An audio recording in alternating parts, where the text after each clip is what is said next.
Hello bachcho, let's see this question. The question says A, B and C are isodiaphers while C, D and E are isobars. Calculate the difference of proton between A and E. और यहाँ पे हमें एक sequence में दिया हुआ है। अब दिया है कि given isodiaphers and isobars are formed in a successive alpha and beta emission respectively। ठीक है, सो देखो यहाँ पे हमें क्या दिया हुआ है, हमें ये कह रहा है कि यहाँ पे ये जो हो रहा है फ्रॉम ए टू ई। ठीक है, यहाँ पे ए बी और सी है, ये जो क्या है आइसोडायफर्स है। ठीक है, जो ए बी एंड सी है, ये हमारे ए बी एंड सी है, ये कैसे आइसोडायफर्स है। और जो हमारे सी डी एन ई है, दे आर आइसोबार्स। तो हमारे सी डी एन ई ये कैसे आइसोबार्स है। हमें कैलकुलेट करना है difference between the proton A to A के बीच में प्रोटॉन्स में कितना डिफरेंस आता है, हमें वो कैलकुलेट करना है। ठीक है, और देखो यहाँ पे हमें मोस्ट इम्पॉर्टेंटली दिया हुआ है कि जो हमारा आइसोडायफर्स है, ठीक है, जो आइसोडायफर्स है दे आर फॉर्म्ड, एक्चुअल में ये यही होता है, जो हमारे आइसोडायफर्स होते हैं they are formed in successive alpha emission में होते हैं। ठीक है, ये कैसे होते हैं, अल्फा एमिशन होता है, सक्सेसिव अल्फा एमिशन तब होते हैं। ठीक है, जो हमारे आइसोडायफर्स होते हैं, वेरएस जो हमारे आइसोबार्स होते हैं, जो हमारे आइसोबार्स होते हैं ये क्या होते हैं, they are formed by successive beta emission. ठीक है, अब देखो जो हमारी अल्फा एमिशन है, अल्फा एमिशन में होता क्या है, अल्फा एमिशन में क्या हो जाता है,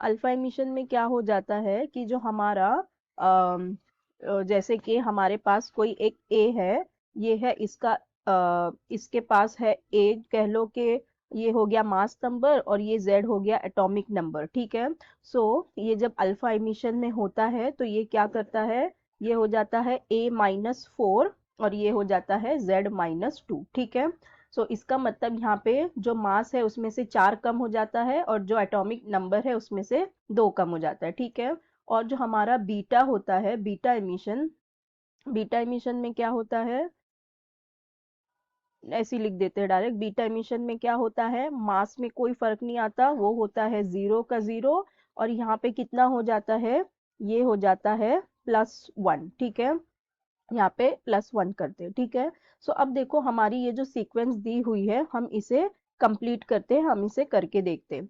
अब यहाँ पे कह रहा है कि ए बी और सी है, ये आइसोबार्स है। ठीक है, तो मतलब यहाँ पे होगा अल्फा, यहाँ पे भी होगा अल्फा। ठीक है, यहाँ पे अल्फा एमिशन हो जाएंगे क्योंकि ये क्या कह रहा है, ये दोनों आइसोडायफर्स है और आइसोडायफर्स कब होंगे, फॉर्म्ड बाय अल्फा एमिशन, तो यहाँ पे अल्फा होगा।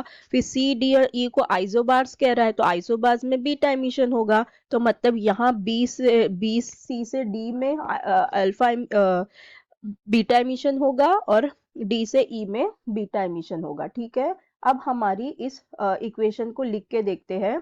तो हमारे पास है ए जो स्टार्ट हो रहा है, इसकी एटॉमिक मास है 206, एटॉमिक नंबर है 82। ठीक है, अब यहाँ पे अल्फा एमिशन होगा तो क्या हो जाएगा, इसमें से मास में से 4 नंबर कम हो जाएंगे, सो ये यहाँ पे अब हो जाएगा 204।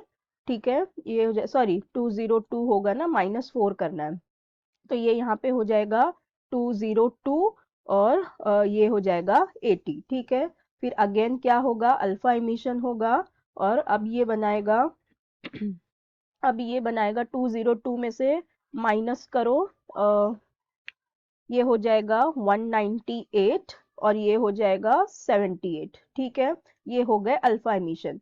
अब देखो अब क्या होगा, सॉरी यहाँ पे हम ए नहीं लिखेंगे, जो दिया है वही लिखेंगे। अब ये हो जाएगा, ये क्या बना रहा है, बी बन जाएगा, फिर यहाँ पे सी बन जाएगा।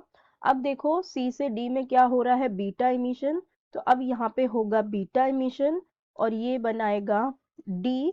अब बीटा एमिशन में क्या होता है, मास में कोई चेंज नहीं आता, अब ये 198 ही रहेगा और ये जो 78 है ये 79 हो जाएगा, मतलब +1। फिर अगेन यहाँ पे बीटा एमिशन होगा और यहाँ पे फॉर्म हो जाएगा, यहाँ पे फॉर्म हो जाएगा ई अब जिसके पास होंगे मास नंबर तो सेम रहेगा 198, ये 79 से क्या हो जाएगा 80 हो जाएगा। ठीक है, अब देखो क्वेश्चन में हमसे पूछ क्या रहा था कि calculate the difference of proton between A and E. ठीक है, ए एंड ई के बीच में डिफरेंस ऑफ प्रोटॉन पूछ रहा है, तो प्रोटॉन का डिफरेंस कितना आ जाएगा। प्रोटॉन क्या होता है, हमारा एटॉमिक नंबर जो होता है वही हमारा प्रोटॉन नंबर होता है, मतलब जो Z होता है, जो Z होता है वही हमारा प्रोटॉन नंबर होता है ना। तो देखो यहाँ पे हमारे पास है 82, तो ये हो जाएगा 82 और यहाँ पे है 80, तो 82 माइनस 80 कितना हो जाएगा 2। तो हमारे पास कितना आ गया difference, proton difference in A to E आ जाएगा 2। So I hope you understood it well. Best of luck, thank you.